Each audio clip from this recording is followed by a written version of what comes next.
What is the nature of the universe? Is all that exists material, or are there immaterial things such as angels and human spirits? Are faith and reason opposed to each other? How do we know things? These are some of the primary questions of philosophy. The Marxist-Leninist and secular humanist worldviews deny the existence of anything non-material. Philosophical naturalism is the belief that only nature, the material world, exists. I like to describe the naturalistic worldview in terms of a closed box, where the naturalist believes that if anything exists whatsoever, it exists inside of the natural order, the physical universe, and that there is nothing that exists outside of that box, and that means that there is no God. New Agers, on the other hand, believe that everything is God and that nature is actually a manifestation of the divine. This philosophical belief is known as non-naturalism. Naturalism holds that only the physical world exists. There are no angels, there's no God, there's no human spirituality. But in contrast to that, non-naturalism holds that everything is in essence spiritual. And this follows logically from pantheism, because if God is everything and everything is God, then nothing is simply or merely natural. In contrast to both philosophical naturalism and non-naturalism, biblical Christian philosophy holds to supernaturalism. Christians believe that the material world is real, but they also believe in created things that surpass the physical universe, such as the soul, angels, and miracles.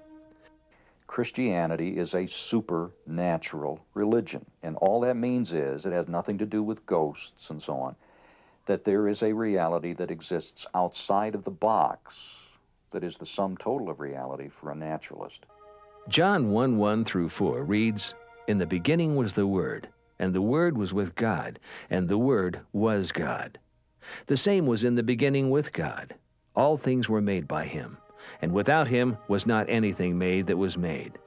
In Him was life, and the life was the light of men." The flow of this passage provides the basis of Christian philosophy. It says that mind came before matter. God came before humans. Plan and design existed before the creation. Life comes only from life, and true enlightenment is found in the light of the world, Jesus Christ. How do we know things? This is the question of epistemology, the study of how knowledge is acquired. According to the Christian worldview, there are lots of ways that we can know things. One is through our senses. Another is through our minds, through reason or reflection. Another is through special revelation. That is the Bible, that God can impart knowledge to us about Himself that we can't access through ordinary means. Another way of knowing things, I think the Bible teaches, is through what is called natural revelation, that we can know certain things about God and morality and ethics just from reflecting on the way the world is. Christian philosophy does not deny reason or specific tests for truth. Neither do Christians believe that faith and reason are enemies. Christianity says we ought to think about our faith. It doesn't say just believe and don't think. Come now, let us reason together, Isaiah 1:18.